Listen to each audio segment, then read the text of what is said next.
Okay, let me put it. So half guard. Let's look at what we got here. Remembering, it's going to be much easier to pass half guard than it's going to be to pass complete open guard. Okay, you're having to deal with one leg versus having to deal with two. Now, having said that, starting right here, one of the most important things to remember is we've got to look for that underhook. Okay, we want the underhook. If we cannot get the underhook, and obviously he's got all these different guard structures that he can use. This is just not good for us. Coyote sweeps. Okay, they can start working a butterfly and hit all these different things. All right. So for the most part, what we're looking for is I want to always control the hip. Now, there's different ways of looking at this. Coaches teach it differently. Some say, okay, we want to sprawl out real here. We want to get flat on them, put their back flat to the mat. Well, it's very, very difficult to pin somebody down unless you have a crossface.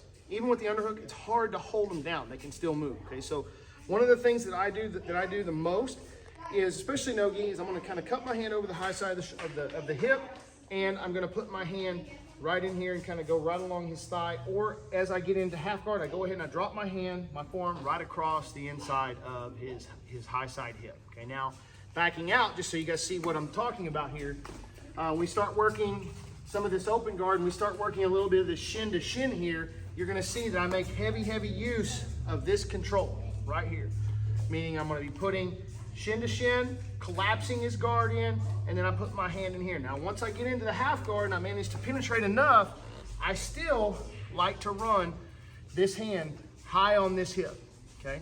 This, for me, has almost the exact same effect as this, all right? Without having to completely commit my body downward.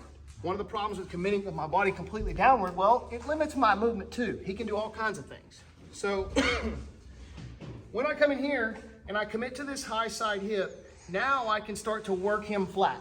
Okay, so the first drill we're gonna do here, coming up under here, I'm looking for, obviously, to pin my low side arm. I'm not necessarily committing completely to the cross face and flattening him out, but I'm dropping this elbow over here.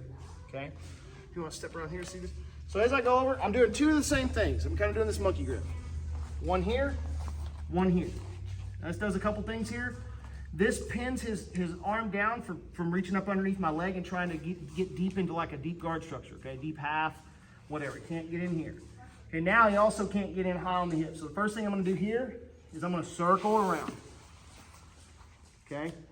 Now once I've circled around, I now have the ability to kind of lurch forward, and I can roll over on the side, and I can get to my body lock position. Okay. So I'm here. First thing I'm going to do is I want you guys to circle around, pendulum around a little bit. Now right hand's going to penetrate underneath, rolling him to the left, and I lock up my body lock position. Okay. Now a lot of guys struggle when they come to body lock. Getting their arm way up underneath, it's literally just a series of rolls. Now I don't want to commit too far to the side because he can roll me out. Okay, so I'm here, and I've pinned this arm to the ground. Pinning the shoulder, pinning the hip. Now I'm gonna make a real simple movement. Instead of laying him flat and going here, right, which accomplishes this, he's flat, I'm twisting his body. I'm gonna go here, way far back, okay? And I'm going to move to the side, which did the exact same thing.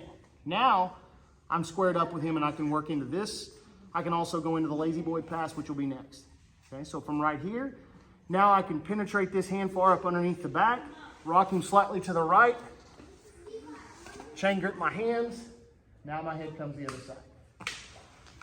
Okay, so again, we're here, block the hip, transition across, arm goes under, chain grip, he rocks right back, head's on the opposite side. So he's kind of doing a series of barrel rolls to get up underneath there, okay? First one goes in deep, roll him over to the right.